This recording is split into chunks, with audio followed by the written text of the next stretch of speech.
because nobody wants, you know, a pregnant, you know, woman dead. Leaving a gang is never easy, though, especially for longtime gangbangers like Sylvia Nunn. For her, the lines between gang and family disappeared in 1979, the day her brother Marcus was shot by the Crips. If you shot my brother, I could kill your mother. If you shot my sister, I could kill your mom and your daddy. If you shot my nephew or my niece, I could kill your whole family. 1979, Compton, California. Sylvia Nunn was just 16 years old when her brother Marcus, a member of the Bloods, was shot by a car full of Crips. Marcus survived the shooting, but bent on revenge, Sylvia grabbed her father's gun and headed out with her brother's homeboys. And they threw me a jumpsuit, like a gas station attendant. Threw on a ski mask and threw a blue rag around my neck. And we got in the Impala, and we went to that set. Sylvia and the Bloods drove into Crip territory, looking for the shooters. We parked the car and put it in neutral. And we strolling down the street. And the homeboys are saying, "What's up, cuz?" And everybody else is saying, "What's up, cuz?" And we just strolling by him. And something just went all through my body. And I snatched that damn beanie off and just let out, just started shooting. Sylvia and her homeboys shot into a crowd of Crips. Sylvia was hooked. Shooting a gun is like eating an apple to me. Then you eat the apple, and it tastes good. Then after a while, every day you eat, you want an apple. Over the next decade, Sylvia would work hard at earning her nickname, Rambo. We wasn't cowards. We didn't do drive-bys. Trust me, I throw my shit in neutral and get out and just bust on your ass. I even give you a choice sometime. You want to get shot with a 357 or you want me to shoot you with this 45? Nunn wasn't the only woman calling the shots in Compton. By the end of the 1980s, Donna Graham, known as Cheetah, was also a high-ranking member of the Crips. Like the male members of her gang, Cheetah was more than willing to put in work. If another gang came in our hood doing drive-bys, of course, you're gonna go do the same. If you mess with me, then I'm coming at you. And you'll know, because it be out there.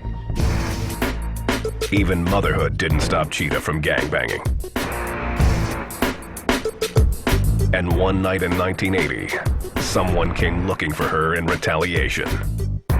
I had just had a little boy, and he was a baby. And all you hear is all these gunshots. And I'm jumping, trying to grab my baby out the baby bed and get on the floor. And all you hear is these gunshots, and they hollering, somebody hit, and it was just crazy. Cheetah and her baby escaped unharmed. By the end of the decade, a large percentage of Compton's 2,000 gang members were female. Many would pay a heavy price for their membership. July 23rd, 1991. It was mid-afternoon when Sylvia Nunn received a phone call. I said, "Hello?" And my mother said, "Sylvia." And just the way she called my name, I automatically knew somebody was dead. I said, "Oh, Mama, please don't tell me nobody killed Marcus." She said, "No." And I said, "Oh, don't tell me my daddy dead. I'm already crying." She said, "No, Junior dead." And I didn't believe her. Sylvia's oldest brother, Junior, was walking down a side street in Compton when a strange car drove by. He was shot in the back of the head and died on impact. Unlike Sylvia and Marcus, Junior had never been part of the gang. He was so damn humble. If you say, Junior, here, kill that fly for me. He stuttered. You kill it. The fly got a right to live like you got a right to live. Junior was part of the royal family of the Bloods' largest set, the Pyrus. For a rival gang member, taking out a nun was the ultimate hit. I think they might have killed Junior, probably, maybe for something I had done. People forgive, they don't forget. You could kill a nun, and where you would kill an average Pyru, you just still a Crip. But to kill a nun is to be a soldier.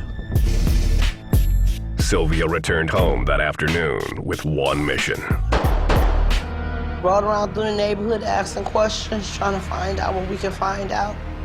And the names that did pop up, each and every one of them are dead today. Ask me, am I sad about it? No, not one single bit. Death knocked on all their doors. And their mother got to experience what my mother got to experience.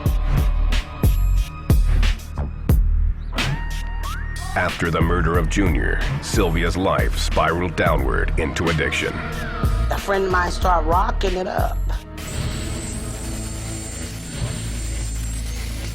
You could take one of his rocks and smoke it all day. That's just how good his dope was. So it came from the point of being a rich kid to being a crackhead. Sylvia became a hardcore dealer and would do anything necessary to keep police from discovering her stash. I just remember this one time I had my nephew and the police was coming and I had this dope. So I put him on his diaper and I put the dope laid the dope on him, and then I put another diaper on him and went on down the street. In April of 1991, as Sylvia walked home from a store, she was approached by police.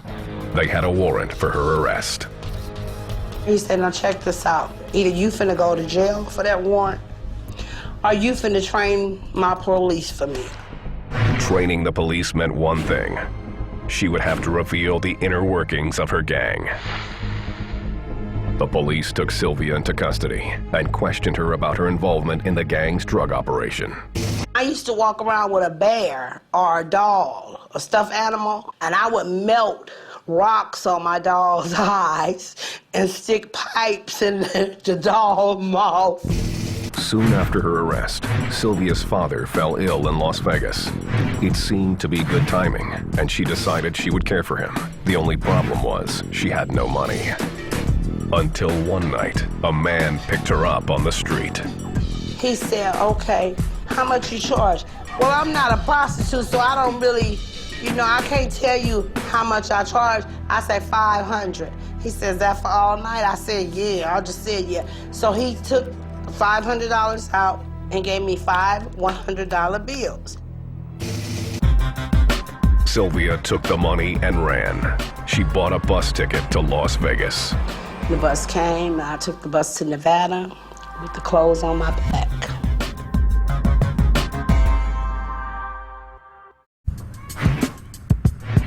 Compton, California. The gang violence that has torn the city apart for decades continues, with no signs of stopping. Eastside Compton, Spoketown Crip. I don't believe Compton is cursed. I think the people are cursed. The innocent children died every day behind a foolishness. Grandparents could be in their house just sitting there, knitting, crocheting, and bullets come fly out the wall killing them. For no reason. I say it's senseless. Some gangsters do make it out. Cheetah, an OG with the Crips, almost died in 1994 while fighting another female gangster. The girl was getting smart and I just took off on her. I hit her and we were fighting and I was bamming her head on top of the car.